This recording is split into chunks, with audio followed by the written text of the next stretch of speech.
Hello and welcome back to the world of mathematics. Maths की इस दुनिया में आप सभी का हार्दिक स्वागत है। Today we are going to start with question number 8, exercise 9, miscellaneous exercise of chapter 9, differential equation. So question number 8 से स्टार्ट करते हैं। Find the equation of curve.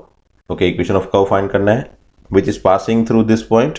Okay, मतलब पॉइंट दिया है, मतलब हम c की वैल्यू इस पॉइंट का यूज करके फाइंड करेंगे, है ना। मोस्टली पॉइंट का यूज कैसे करते हैं भाई, to find value of c। ठीक है, तो find the equation of curve whose differential equation is given. Okay, so differential equation is given and we need to find the basic equation using this particular point. Okay, ये particular point जो है उसको use करके मुझे basic equation बनाना है using this differential equation. So let me start with this equation. Sin x cos y dx,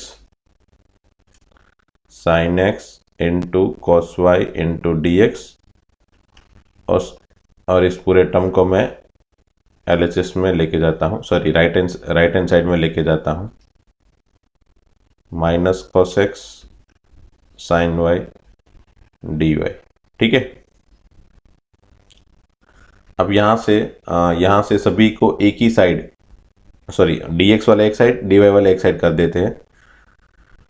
तो sin x into d x, okay, cos x को नीचे में लेके जाता हूँ तो हो जाएगा ये tan x। ठीक है ना, cos x अगर मैं डिवाइड कर देता हूँ नीचे तो sin x by cos x become tan x dx equal to minus इस cos y को मैं नीचे अगर डिवाइड करूँगा sin y से तो ये बन जाएगा sin y by cos y tan y into d y. Now as you can see x and y both are separate, है ना, ये दोनों सेपरेट हो गए। Let me take integration at both the side. tan x का integration क्या होता है, log mod sec x equal to minus log mod sec y plus log c। log c आप कहीं पे भी रख सकते हो, है ना। मोस्टली log c को आप x के साइड भी रख सकते हो, चल जाएगा, ऐसा कोई नहीं है ना। बट यहाँ पे ओके चल जाएगा। अब log sec y को उस तरफ लेके चला जाता हूँ, बन जाएगा ये log sec x plus log sec y equal to log c। ठीक है, नाउ इन दोनों log को ऐड करने पे अंदर वाले मल्टीप्लाई हो जाएंगे, sec x into sec y equal to log c। Hence sec x into sec y equal to, दोनों साइड से log रिमूव करने पे sec x into sec y equal to constant. Okay, तो ये हो गया सॉल्यूशन, बट ये general solution है। मुझे c की वैल्यू फाइंड करनी है इस इक्वेशन का यूज करके। So as you can see x equal to 0, pi by 4 y equal to, तो x की वैल्यू 0 ले लूँ तो sec 0 1 and sec y sec pi by 4 root 2 equal to c। So it means c equal to root 2 मिल गया। Let me replace this value of c equal to root 2. Let me replace the value of c equal to root 2 in this equation. Hence I can get the final answer, which is sec x into sec y equal to root 2. ठीक है, this is the equation of curve which is passing through this point and whose differential equation is this one. Okay, let me go with the question number 9. So in question number 9, find the particular solution. Again particular solution मतलब condition दी है, yes, x equal to 0, y equal to 1 दिया है, whose differential equation is given like this. So let me again start with the कोई एक term इस तरफ लिख लेते हैं as it is and दूसरे टर्म को मैं लेके चला जाता हूँ LHS साइड। ओके, सॉरी राइट हैंड साइड, ये बार बार क्या बोलते हैं, minus of 1 plus y square e raise to x d x. ठीक है, राइट हैंड साइड हो गई 1 plus y square e raise to x d x. ठीक है, नाउ लेट मी सेपरेट ये x term and y term. तो ये Y वाला टर्म में इस तरफ डी वाई के बाजू में, सो ये बन जाएगा d y divided by 1 plus y square equal to minus e raise to x d x, और ये जो है 1 plus e raise to 2x, इसको मैं लेके चला जाता हूं नीचे, ठीक है। अच्छा, ये 1 plus e raise to 2x था ना, इसको मैं ई रेस टू एक्स का स्क्वायर भी लिख सकता हूं ना, बस यही एक कमाल है। अगर आपने ये कमाल आपने दिखा दिया तो ये आपका क्वेश्चन कंप्लीट है ना। ई रेस टू 2x की जगह ई रेस टू एक्स का स्क्वायर सोचोगे तो आपको दिखाई देगा कि e raise to x equal to t assume करने पे उसका डिफरेंशिएशन यहाँ पे सेट हो रहा है ना। D raise to x equal to t assume करने पे उसका डिफरेंशिएशन यहाँ पे सेट हो रहा है, तो आराम से ये 1/1 प्लस टी स्क्वायर, तो वो tan इनवर्स टी का फॉर्मेट बन जाएगा आराम से, ठीक है ना। So let me assume e raise to x equal to t. So e raise to x d x equal to d t. Hence you can see e raise to x जो यहाँ पे है न्यूमरेटर में, हाँ है, देखो उसकी जगह लिखना है मुझे डी टी, ठीक है, डी टी माइनस तो था ही डी टी, नीचे 1 plus e raise to x की जगह लिखना है मुझे टी स्क्वायर, और इस तरफ था 1/1 plus y square d y, ठीक है। Now let me integrate it, 1/1 plus y square tan inverse y equal to minus tan inverse t plus c. अब माइनस tan इनवर्स टी को इस तरफ लेके चला जाऊं तो ये हो जाएगा tan inverse y plus tan inverse t, और t की जगह रिप्लेस कर लेते हैं ई रेस टू एक्स को अगेन, ठीक है। ई रेस टू एक्स ही है ना, t मतलब ई रेस टू एक्स ही है, okay. So tan inverse y plus tan inverse e raise to x equal to c. अब c की वैल्यू फाइंड कर लेते हैं using this condition, x equal to 0 y equal to 1।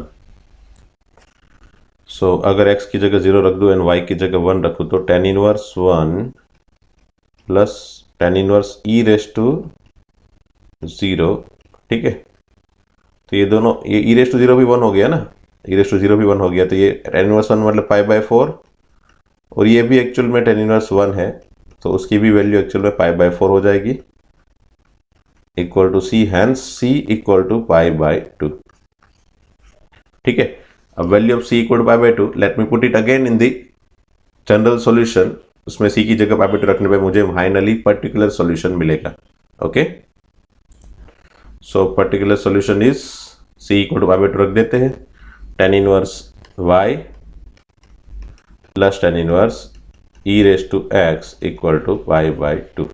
ये हो गया पर्टिकुलर सॉल्यूशन, है ना, for this particular condition, okay. Solve the differential equation, okay. इसमें कोई कंडीशन नहीं दी है, मतलब मुझे जनरल सॉल्यूशन ही बनाना है सी के फॉर्म में। And as you can notice x/y का फॉर्मेट क्वेश्चन के अंदर दिया है, इट मीन्स कि ये होमोजेनियस इक्वेशन होना चाहिए, और नहीं भी है तो भी x/y का फॉर्मेट एनी हाउ मैं क्रिएट करके x/y के इक्वल टू v एज्यूम करूंगा, ठीक है। So let me first of all find dx/dy, है ना, यहाँ पे x/y का फॉर्मेट है, so let me find dx/dy। जैसे y/x का फॉर्मेट अगर होता तो मैं dy/dx यूज फाइंड करता, यहाँ पे dx/dy फाइंड करूंगा मैं, ठीक है। तो टू फाइंड dx/dy मैंने क्या कर दिया, ये dy को क्रॉस में नीचे भेज दिया यहाँ पे, ठीक है, एंड इस y into e raise to x/y उसको नीचे भेज दिया y into e raise to x/y, ठीक है। यहाँ पे बचा क्या, x e raise to x/y plus y square. Now as you can see this one is not homogeneous function with degree 0, है ना, this one is not homogeneous function with degree 0। क्यों आपको दिखाई दे रहा है, देखो जैसे अगर मैं ये फंक्शन अलग से इसको सोचूं f(x, y) के बारे में, इसके बारे बराबर अलग से इसके बारे में सोचूं कि ये फंक्शन का डिग्री क्या है, तो मैंने शुरुआत में बताया था डिग्री कैसे फाइंड करते हैं, तो x की जगह लैम्बडा x एंड y की जगह लैम्बडा y फाइंड करके। तो ये देखो होमोजेनियस फंक्शन ही नहीं है, क्योंकि इसमें हर एक स्टेप में सिमिलर लैम्बडा नहीं मिलेगा, lambda x by lambda y, है ना, ओके। x की जगह लैम्बडा x रख दिया सभी जगह पे एंड y की जगह लैम्बडा y रख दिया।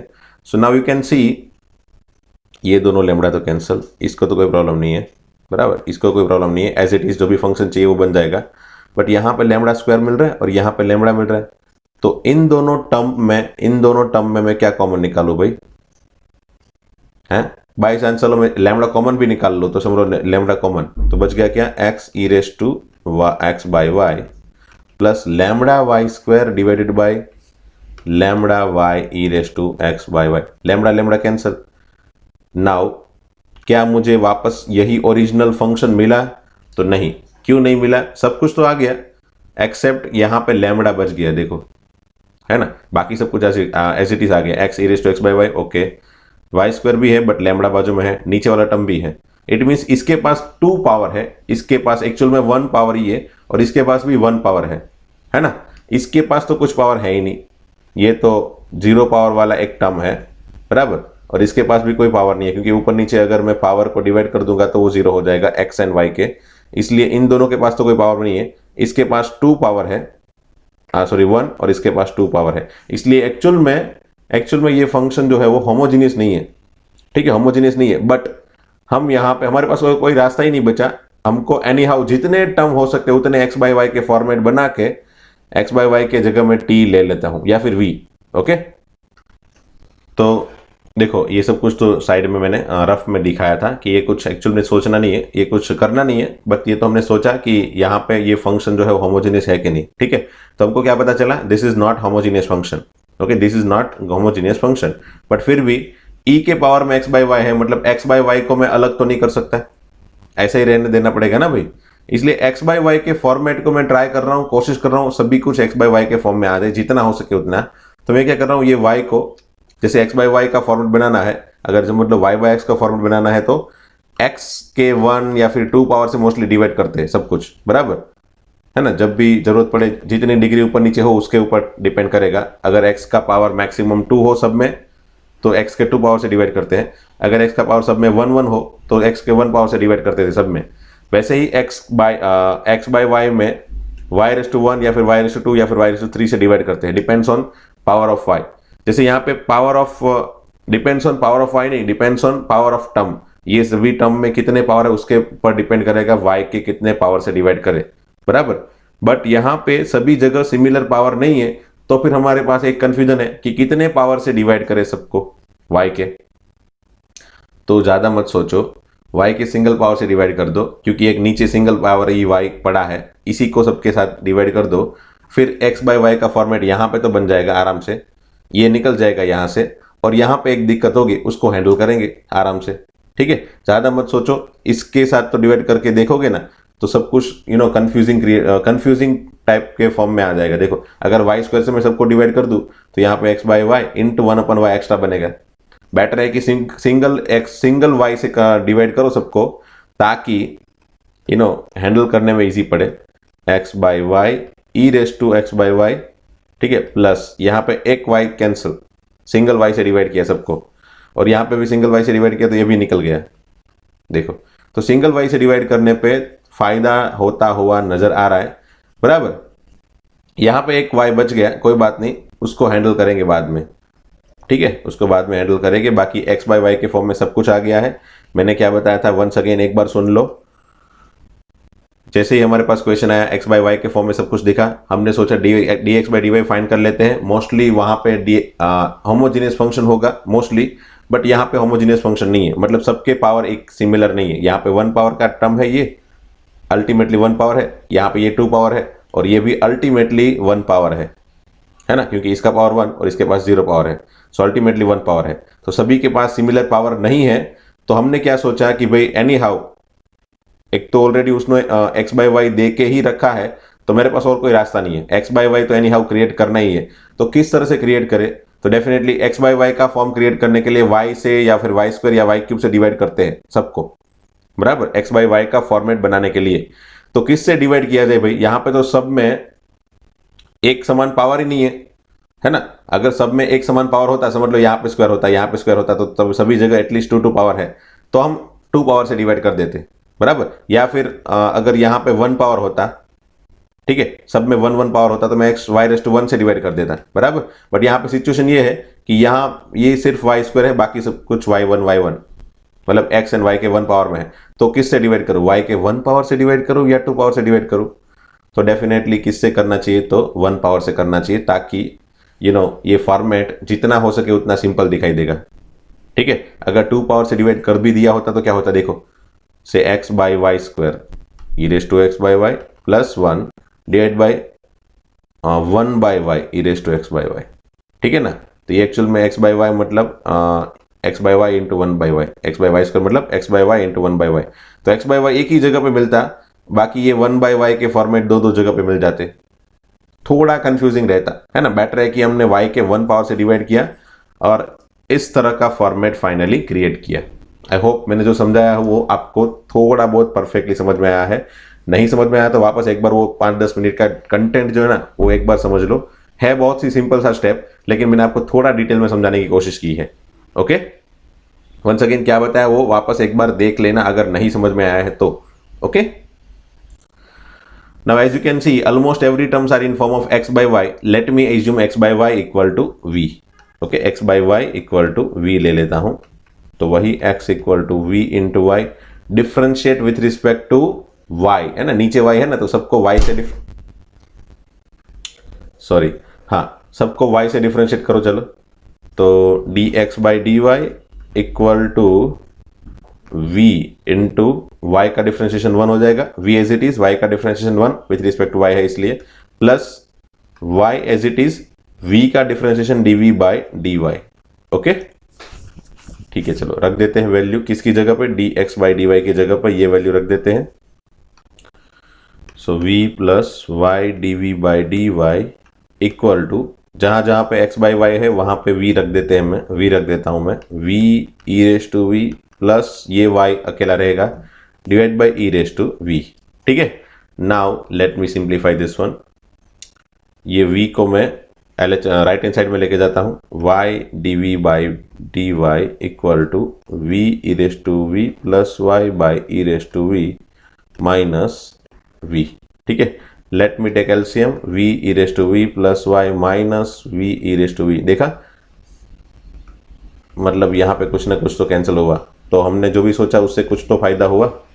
चलो, तो ये फाइनली बन गया क्या, देखो ये बन गया y dv बाई dy। ठीक है, so finally y dv by dy equal to बन गया है y divide by e raise to v। As you can see y is also cancelled at both the side, है ना, सही है ना भाई। Okay, I think so. ठीक है, तो चलो ई रेस टू v को मैं क्रॉस में भेज देता हूँ, e raise to v dv equal to dy। Let me take integration at both the side, answer will be e raise to v का integration e raise to v equal to dy का integration y plus c, and y की जगह मैं रख देता हूँ, v की जगह रख देता हूँ x by y equal to y plus c। This one is my answer of this question. Okay, so वैसे तो है सिंपल सा, बट यहाँ पे स्टूडेंट कंफ्यूज हो जाते हैं यहाँ पे कि ये सभी जगह पे सिमिलर पावर नहीं है, तो ये होमोजेनियस भी नहीं है, तो फिर होमोजेनियस वाली मेथड लगाए या ना लगाए। जनरली स्टूडेंट इसलिए कंफ्यूज हो जाते हैं कि यहाँ पे सभी में सिमिलर पावर नहीं है, इट मीन्स व्हाट कि होमोजेनियस फंक्शन नहीं है ना। होमोजेनियस फंक्शन नहीं है तो मैं होमोजेनियस फंक्शन वाली मेथड लगाऊं कि ना लगाऊं, वो कंफ्यूजन रहता है। तो कभी कभी क्या होता है कि तीर मार दो, अंधेरे में तीर मार दो भाई, एक बार ट्राई करो। एक्स बाई वाई का फॉर्मेट तो कंपलसरी है, तो try to create x by y format, जितना हो सके उतना बना लो, एंड फाइनली उसको एक्स बाई वाई की जगह वी एज्यूम करके स्टार्ट कर दो, एटलीस्ट एक बार स्टार्ट कर दो, कुछ ना कुछ तो जुगाड़ हो जाएगा। तो जैसे ही आपने स्टार्ट किया, जुगाड़ तो हो गया। देखो, तो इस तरह के क्वेश्चन है ना, इस तरह के क्वेश्चन को पॉसिबल हो तो अलग से ही याद रखो कि भाई ये क्वेश्चन में, ये जो क्वेश्चन है इस तरह के क्वेश्चन में मुझे इस तरह से ही आगे बढ़ना है, और इसको आईएमपी की कैटेगरी में भी रख दो, ताकि बार बार इसका रिवीजन भी आप कर पाओ। Okay okay, find a particular solution of the differential equation x minus y into d x plus d y equal to d x minus d y. ठीक है, ओके, तो given that y equal to -1 when x equal to 0, and ये hint दी है। वैसे इस hint की कोई ज़रूरत नहीं है। चलो, पहले तो ये हिंट नहीं दी होती, अगर ये हिंट नहीं दी होती तो हम क्या करते, तो हम इसको पहले मल्टीप्लाई कर देते, इसको भी अंदर एज इट इज रहने देते, है ना। क्या कर देते, फर्स्ट विथ फर्स्ट ऐसे मल्टीप्लाई करते चलो, x d x minus y d x plus x d y minus y d y equal to d x minus d y. अब सभी डी एक्स वाले टर्म एक साथ में रखते हैं एंड डी वाई वाले टर्म साथ में रखते हैं, तो x d x minus y d x, और इस डी एक्स को भी मैं इस तरफ से लिख के जाऊँ तो क्या हो जाएगा, ये x minus y minus one into d x, ठीक है, इक्वल टू ये सभी डी वाई वाला टर्म उस तरफ लेके जाओ तो y minus x minus one into d y. देखो ये माइनस वाई डी वाई था वो उस तरफ जाएगा तो plus y d y, x d y minus x y d y हो जाएगा, और ये minus one into d y. ठीक है, इस तरह से बन गया ये complete format. So finally d y by d x equal to मैं अगर बनाता हूं तो ये बन जाएगा x minus y minus one divided by y minus x minus one. Okay, तो मुझे फाइनली इस तरह का फॉर्मेट मिला है। Now as you can see, अब मैं फर्स्ट मेथड सोचता हूं। अब यहां से क्या सोचे, तो फर्स्ट मेथड सोच के देखे एक्स एंड वाई वाले टर्म सेपरेट हो रहे क्या, तो डी वाई के बाजू में एक्चुअल में वाई वाले टर्म बनेंगे ही नहीं, क्योंकि एक्स एंड वाई तो एक कॉम्बिनेशन में है, एक सिंगल से इक्वेशन के अंदर, और नीचे भी एक सिंगल से इक्वेशन के अंदर कॉम्बिनेशन में एक्स एंड वाई के टर्म पड़े हैं। तो definitely first method variable separate नहीं कर सकता डेफिनेटली। सेकंड मेथड भी नहीं लगा सकता, क्यों, क्योंकि इसमें पावर एक है, ऊपर देखो वन, इसके लिए भी पावर वन है, बराबर, ये दोनों के लिए पावर वन वन है, बट इसके पास पावर जीरो है। तो ये तीनों टर्म के पास सिमिलर पावर नहीं है। सिमिलरली नीचे भी तीनों टर्म के पास सिमिलर पावर नहीं है। एक्चुअल में सभी छह के छह टर्म में सिमिलर पावर होने चाहिए, तभी उसको हम होमोजेनियस फंक्शन बोलते हैं, है ना, तभी हम उसको होमोजेनियस फंक्शन बोलते हैं। तो डेफिनेटली होमोजेनियस फंक्शन वाली मेथड भी नहीं लगेगी, बराबर, फर्स्ट नहीं लगी, सेकंड होमोजेनियस फंक्शन नहीं लगी, third method linear differential equation भी नहीं दिखाई दे रही है। क्यों, देखो यहां पे भी अगर मैं चाहूं तो समझ लो ये डी बाई डी एक्स है, तो अगर मैं बाई चांस ऐसे भी कर दूं, बाई चांस अगर मैं ऐसा करूं, चलो कि ये minus y d y by d x है ना, तो एक वाई वाला टर्म चाहिए मुझे, तो मैं क्या कर रहा हूं, minus y plus x minus one ऐसा करके माइनस वाई के नीचे इसको डिवाइड कर दूं एंड एक्स माइनस वन के नीचे इसको डिवाइड कर दूं, तो ये पूरा वाई वाला टर्म मैंने अलग से सेपरेट करके यहां पे भेजा सपोज, तो वो एक्चुअल में क्या आया, देखो ऐसा टर्म बन के आया है ना, और यहां पे भी x minus one by y minus one, y minus x minus one. तो ये आप देख सकते हो कोई फायदा नहीं होगा, क्योंकि वाई के बाजू में एग्जैक्टली जो टर्म होगा वो कंप्लीटली एक्स के फॉर्म में होना चाहिए, और ये भी कंप्लीटली एक्स के फॉर्म में होना चाहिए। तो ये थर्ड मेथड भी पॉसिबल नहीं है। ठीक है, मैंने आपको यहाँ पे अलग अलग तरह की मेथड बता दी कि भी कौन सी मेथड लगेगी, बट एक भी मेथड अब तक जो सिखाई थी वो एक भी मेथड नहीं लग रही है ना। फर्स्ट मेथड भी नहीं लगी, सेकंड भी नहीं लगी, और थर्ड मेथड भी नहीं लग रही है यहाँ पे। तो अब क्या सोचे, तो ये एक स्पेशल केस है, ये एक स्पेशल केस है। स्पेशल केस वाले इक्वेशन में क्या होता है कि जब भी यहाँ पे पावर वन, यहाँ पे पावर वन और यहाँ पे पावर जीरो, बराबर, या फिर आप देख सकते हो ये दोनों में और ये दोनों में क्या फर्क है भाई। तो अगर मैं चाहूं तो ये x minus y minus one है, तो यहाँ पे क्या है भाई, minus of x minus y minus one ऐसा है। तो ये x माइनस वाई सभी जगह दिखाई दे रहा है ना। तो let me take x minus y equal to t, ऐसा करके मैं स्पेशली आगे बढ़ सकता हूं, है ना। इस तरह से जब भी आपको दिखाई दे भी एक सिमिलर सा टर्म सभी जगह दिखाई दे, तो उसकी जगह टी एज्यूम कर लो, है ना। ऐसा जरूरी नहीं कि x माइनस वाई हो, यहाँ पे कुछ भी x एंड y के फॉर्म में कुछ भी हो, बट ऊपर नीचे सभी जगह पे वो होगा, और उसी की वजह से प्रॉब्लम होता है, तो उसी को एज्यूम कर लो, है ना, उसी को एज्यूम कर लो। समझ ले हमने यहाँ पे x minus y equal to t assume किया। तो अगर बाई चांस उन लोग ने ये हिंट नहीं भी दी होती तो भी हम ये सोचते, क्योंकि दूसरी कोई मेथड तो लग नहीं रही है ना, दूसरी कोई मेथड तो नहीं लग रही है। सिर्फ x minus y equal to t assume करने पे मेरे इस क्वेश्चन में क्या होगा, देखो d y by d x की वैल्यू क्रिएट करो, है ना। एनी हाउ जब भी एज्यूम करो तो ये क्रिएट करना है, जैसे हमने होमोजेनियस फंक्शन में एज्यूम किया था y by x equal to v, फिर y equal to v x, and हमने d y by d x की वैल्यू क्रिएट की थी यहाँ पे, बराबर। तो वैसे ही यहाँ पे d y by d x की वैल्यू क्रिएट करने के लिए सबको x से डिफरेंशिएट करो। तो x का डिफरेंशिएशन 1, y में d y by d x equal to d t by d x. It means कि d y by d x की फाइनली वैल्यू क्या मिली मुझे, तो 1 minus d t by d x. ठीक है, तो चलो ये dy बाई डी एक्स की जगह लिख लेता हूं 1 minus d t by d x equal to x minus y की जगह t माइनस 1 है ना, t minus 1 divided by minus t minus 1। ठीक है ना भाई, माइनस टी माइनस 1। ओके चलो, अब मैं क्या कर रहा हूं, मैं D t by d x को उस तरफ और इसको यहां पे लेके चला जाता हूं 1 minus t minus 1 by minus t minus 1 equal to d t by d x. Okay, थोड़ा सिंप्लीफाई करें तो क्या होगा, देखो इन दोनों माइनस को मैं कॉमन निकाल के इस माइनस को दे दूं तो क्या बन जाएगा भाई, 1 plus t minus 1 divide by t plus 1 equal to d t by d x.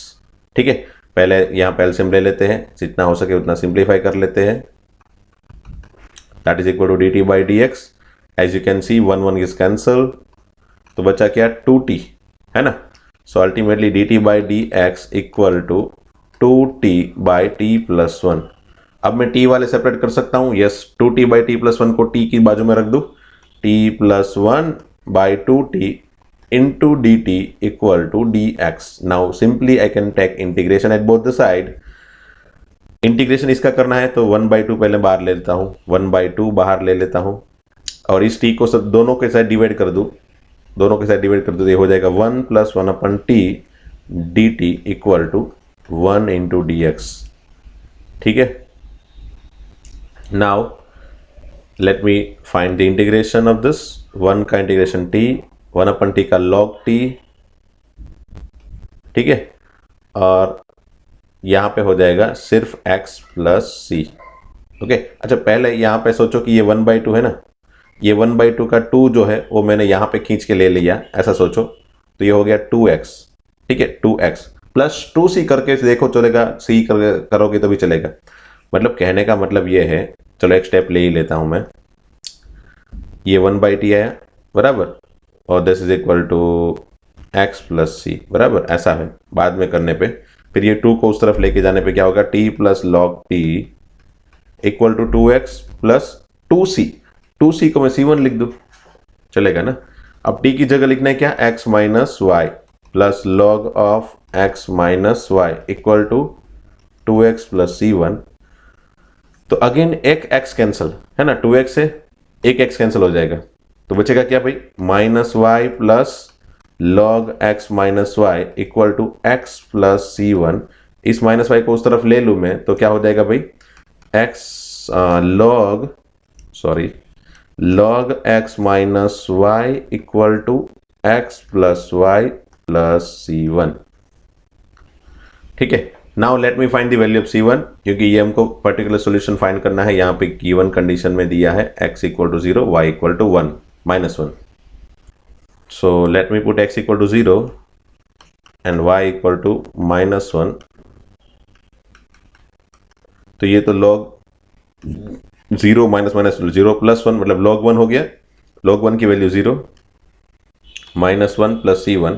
So c मिल गया मुझे 1, c1 मुझे मिल गया क्या 1। ठीक है, finally let me put the value of c1 over here and hence I can get the answer log x minus y equal to x plus y plus 1। This is the final particular solution of this question. Okay, next question देखते हैं भाई। e raised to minus 2 root x by root x minus y by root x dx by dy equal to 1। Question उन लोग है ना, उन लोग ने क्वेश्चन को थोड़ा बहुत इस तरह के फॉर्मेट में जनरली वो लोग रखते, कभी कभी इस तरह से रखते हैं कि हमको दिखाई नहीं देता है कि भाई कौन सी मेथड चूज करे बराबर। Let me take dy and dx in the cross बराबर, क्रॉस में भेज दूं मैं e raised to minus 2 root x by root x minus y by root x equal to d y by d x. Okay, मुझे लग रहा है ये लीनियर डिफरेंशियल इक्वेशन होगा, है ना। इसको ये dy है ऊपर, तो y वाला टर्म एक बाजू में चाहिए ना, तो मैं क्या कर रहा हूं dy बाई डी एक्स। ठीक है, तो इसको मैं dy बाई डी एक्स के बाजू में रख दूं तो plus y by root x equal to e raise to minus 2 root x by root x. देखो एग्जैक्टली है ना, क्यों, क्योंकि देखो ये y है और ये भी y है बराबर। dy बाई डी एक्स के फॉर्मेट में dy बाई डी एक्स होना चाहिए और एक यहाँ पे y के फॉर्म में एक टर्म होना चाहिए, उसके सिवा सब कुछ x के फॉर्म में होना चाहिए। देखो ठीक है, चलो मतलब y का कोफिशिएंट मिला मुझे p which is 1 by root x, ठीक है, यहाँ पे 1 बाई रूट एक्स मिला ये मुझे p, एंड q वो मिला मुझे e raise to minus 2 root x by root x. Okay, now let me find if first. What is if? Then it is integration of e raise to integration of p dx, p मतलब 1 by root x dx, ठीक है। 1 by root x का integration क्या होता है भाई? तो x raise to minus 1 by 2, ठीक है ना, x raise to minus 1 by 2 ऊपर जाएगा तो x raise to minus 1 by 2 का integration x raise to plus 1 by 2 by 1 by 2, ठीक है। सो ये हो गया e रेस टू, ये 1 बाई 2 बन जाएगा 2 अंडर रूट एक्स, है ना, 2 ये ऊपर चला जाएगा यहाँ पे तो ये हो जाएगा 2 और ये x रेस टू 1 बाई 2 हो गया रूट एक्स, ठीक है। तो ये if मिल गया मुझे e raise to 2 root x. Now let me find the solution, y के फॉर्म से सॉल्यूशन बनाना है। So let me find the solution. Solution क्या बनाएंगे? y into if equal to integration of, पहले तो if एज इट इज लिख देते हैं, फिर q लिखते हैं। q क्या होगा? e raise to minus 2 root x by root x. Okay, ये तो कुछ अच्छा दिख रहा है भाई, है ना। ये दोनों एक दूसरे के साथ cancel, e raise to something into e raise to minus something, है ना, ये दोनों कैंसल।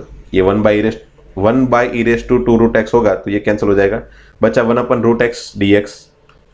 तो ये 1 अपन रूट एक्स डी एक्स का इंटीग्रेशन क्या होता है भाई? अभी थोड़ी देर पहले हमने बनाया, क्या हुआ था वो?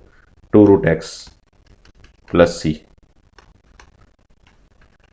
है ना, अभी थोड़ी देर पहले ही बनाया ना। 1 अपन रूट एक्स का इंटीग्रेशन क्या बना था? 2 रूट एक्स, ई के पावर में 1 बाई रूट एक्स का इंटीग्रेशन 2 रूट एक्स। ओके, तो ये मेरे ख्याल से हो गया आंसर, सिर्फ कंडीशन वगैरह नहीं है। चलो, तो यही आंसर होगा। तो ये हो गया आंसर क्वेश्चन नंबर 12 का, ठीक है। Finally we are left with 6 question, है ना, 13, 14, 15, 16, 17, 18। 2 एमसीक्यू है एंड 3 एमसीक्यू है, सॉरी, एंड 3 क्वेश्चन है, जिसमें से लगभग सभी क्वेश्चन, ऑलमोस्ट सभी क्वेश्चन इजी है। जैसे कि 13 नंबर का question I think linear differential equation third method से सॉल्व हो जाएगा। ये जो क्वेश्चन है dy बाई डी एक्स वाला, हाँ ये भी मेरे ख्याल से आप ट्राई करोगे तो लीनियर डिफरेंशियल इक्वेशन ट्राई करना, मुझे लग रहा है तब तक उसी से सॉल्व होगा, बराबर। नहीं, लीनियर डिफरेंशियल इक्वेशन की जरूरत नहीं पड़ेगी, ये तो डायरेक्टली आपको फर्स्ट मेथड से ही मिल जाएगा आंसर। क्यों? क्योंकि फर्स्ट मेथड के हिसाब से वेरिएबल सेपरेट हो रहा है इसमें, तो वही ट्राई कर लेना, वो भी हो जाएगा। 15th नंबर का क्वेश्चन इजी आपके लिए होना चाहिए, क्योंकि मैंने बताया था सबसे इंपॉर्टेंट यही क्वेश्चन है। मेरे ख्याल से एक्सरसाइज 9.4 के एग्जाम्पल और 9.4 के लास्ट वाले सभी क्वेश्चन में ऐसे क्वेश्चन देखे थे पॉपुलेशन वाले, वेरिएबल सेपरेबल, है ना, सेपरेट वेरिएबल सेपरेट वाले जो क्वेश्चन हमने सीखे थे, उसी के साथ ये सब तरह इसी तरह के क्वेश्चन हमने पढ़े थे, जहाँ पे पॉपुलेशन वाले क्वेश्चन थे, इंटरेस्ट वाले क्वेश्चन थे। डेफिनेटली वो क्वेश्चन आपसे सॉल्व होने चाहिए, इंपॉर्टेंट है, ठीक है। क्वेश्चन 16, 17, 18 भी ट्राई करना, एमसीक्यू है, तो ये सभी क्वेश्चन ट्राई करने हैं। Definitely I will give you the solution of this all question in the next lecture, in the next session, and then we can complete our chapter. Okay, तो मिलते हैं दोस्तों नेक्स्ट लेक्चर में। Thank you very much.